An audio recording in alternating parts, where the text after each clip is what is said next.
Hey guys, welcome to another episode, and today is a very quick spur of the moment one, purely because it just came up in conversation with a client of mine, and I thought it was really vital that I share this information with you while it's on the forefront of my mind.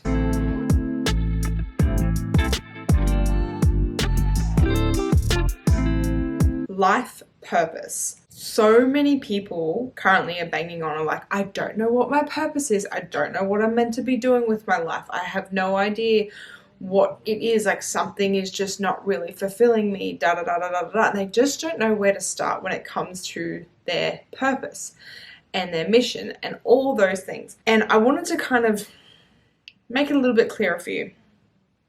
In short, in my opinion, your purpose, everybody's purpose, is to serve other people. I mean, think about it. Nurses, they serve sick and the ill and people healing, or midwives, they serve mothers about to birth. Firefighters, they serve the community to protect them. The police, they serve the community to protect them. Teachers, they serve our children. Artists, they serve our emotions. You know, they make us feel things. Your purpose is actually to serve other people, because when you think about it, everything that, like, when we actually give to other people, it feels really, really, really good. So that's why our purpose is always designed to serve other people. But it's our passion that we bring in to serving other people, so we know how to actually serve other people.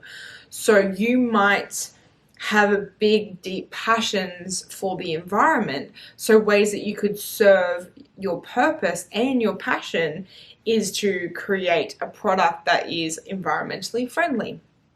You could be super passionate towards essential oils, and you could serve the world by recommending essential oils and doing aromatherapy and that kind of thing.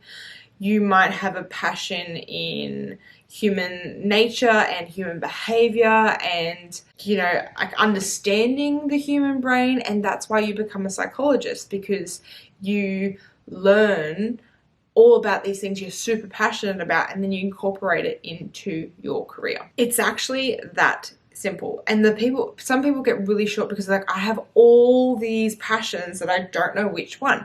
You can incorporate more than one into one purpose. So again, like for myself, I'm so passionate about learning and understanding human behavior and relationships and why we do what we do. And I'm super passionate towards like spirituality and, holistic health and those kinds of things, that I have joined them in to my knowledge to improve and enhance my services to how I serve my clients and my audience, which is you.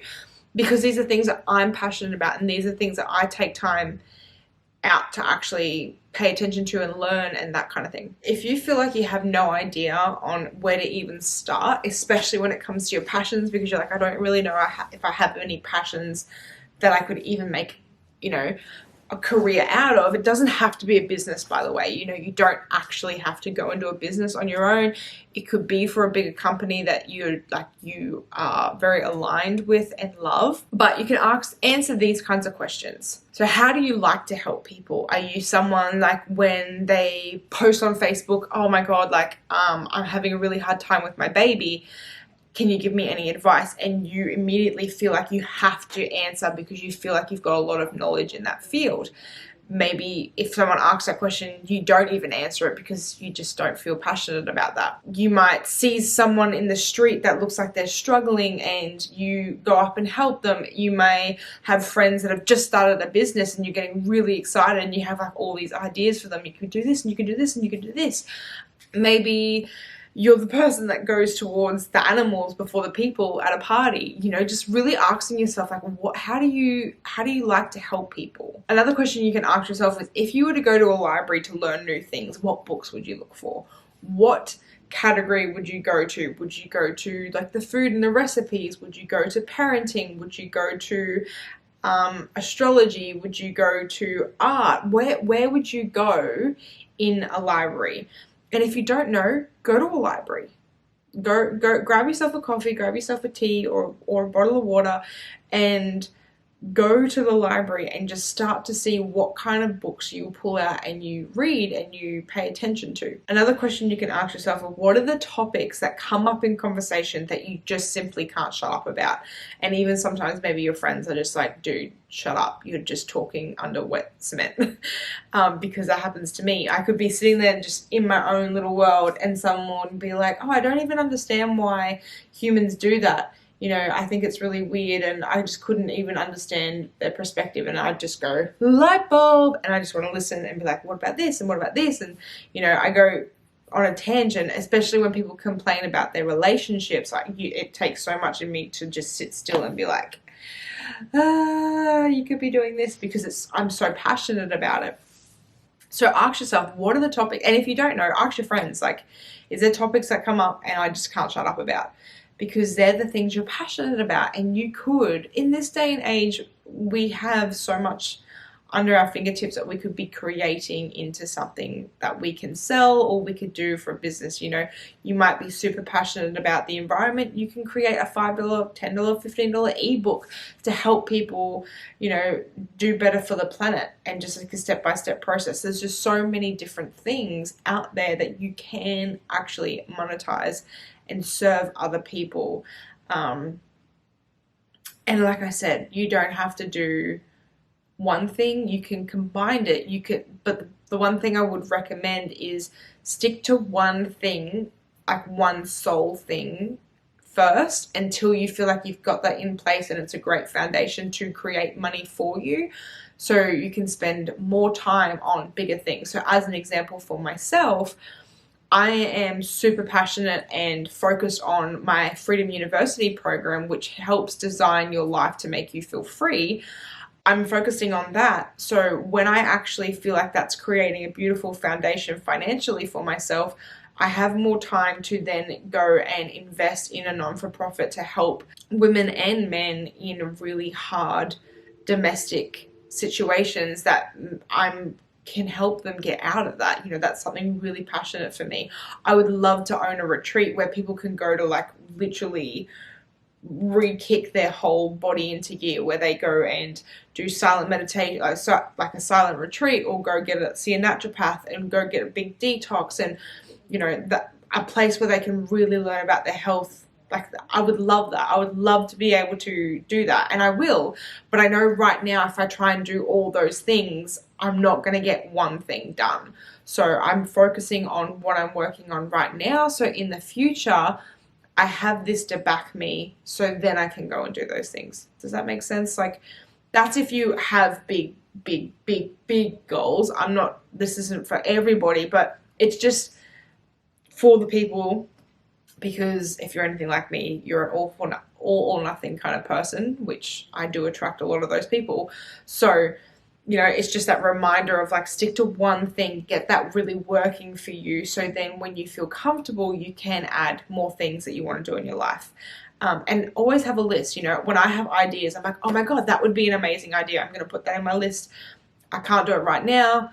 I want to focus on this first. I will get to that later, or maybe I won't, because I won't really be passionate about that later. And that's another thing, is, like, think of things that have lasted in your life, meaning your passions. Like, if you felt like you've been passionate for fashion for such a long time, then that's something that's probably going to stick. Whereas for me, I was once upon a time, I was really passionate about motorbikes, and I loved learning about motorbikes. I wanted to be a motorbike mechanic at one point, but now who I am today isn't so passionate about motorbikes. So I'm kind of glad that I never went down that path, because I'm not really passionate about it anymore. So it's just also start to think of, like, what is something that you feel like you've really been passionate about for a long time? Maybe it's animals, maybe it's the planet, maybe it's fashion, maybe it's makeup, maybe it's cars. It could be anything. There's nothing wrong with what you are passionate about. But just think about those things and then go from there. You know, you don't, and another thing is also, you don't actually have to make money off it if you don't want to. You could do it as a side thing, like maybe you just write blogs, maybe you write or do videos, or maybe you just share your knowledge more. Maybe you create a free Facebook group. Maybe you just start finding jobs that fulfill those kinds of needs, which is fantastic, because if you know your passions, applying for jobs, you can actually go into your interview and be like, I fucking love blah blah blah blah blah. Like, I love animals, and like knowing all the benefits of them I'm going on a tangent here, but you know, like, I know one person that's so passionate about the environment that she could just non-stop not shut up about bees and go on and on about bees, and that's just one part of the whole environment, because she knows how important they are to the environment and what you can do to, you know, bring the bees back and da da da da, and she just goes on and on and on, and it's great. It's so amazing to witness, see such passion light up in her eyes. But she doesn't do anything in her job. She doesn't do anything about bees. Like, that's not what she does. But she does do a lot of things for health and the environment, but it's got nothing to do with the bees. So I think that covers what I was trying to say, which is you don't have to monetize it if you don't want to. I mean, of course you can, because we are in a society where we do require money. It's your choice on how much you would desire, but we do need some form of money. But it's up to you. You know, you can do it for fun. You can do it to monetize. Your choice. So I've kind of gone on a massive tangent here. I hope you got what you needed out of this video. But just remember that your purpose, everyone's purpose in life, comes back down to serving other people. And if you understand that, then you will feel fulfilled, because you feel so good helping other people. And we all do. You know, we all feel beautiful things when we come back to a place of serving other people. And then the other thing is, like, the how you serve people is your passion. So it's your passion is your choice of how you find your purpose. If we look at it from that way, it makes the idea of finding your purpose so much easier. Okay? And it's okay to have a bazillion different purposes. We don't have to have one. As long as we feel good serving other people in our desired way, then it's okay. If you enjoyed this video, I would love for you to let me know in the comments what you got out of it. Maybe even share your passions, or if you already know what your purpose is, then please share it in the comments. And also don't forget to hit subscribe so you can see these weekly videos every single week. And if you have any topics you'd like me to cover, if you have any topics that you would like me to cover, please also pop them in the comments so I can add them to my list of the content that I want to create for you, because I'm here to serve you. This is one of my passions, is putting a camera in front of myself and going on a tangent about topics that make my soul light up. So thank you again for watching this video, and I will talk to you later.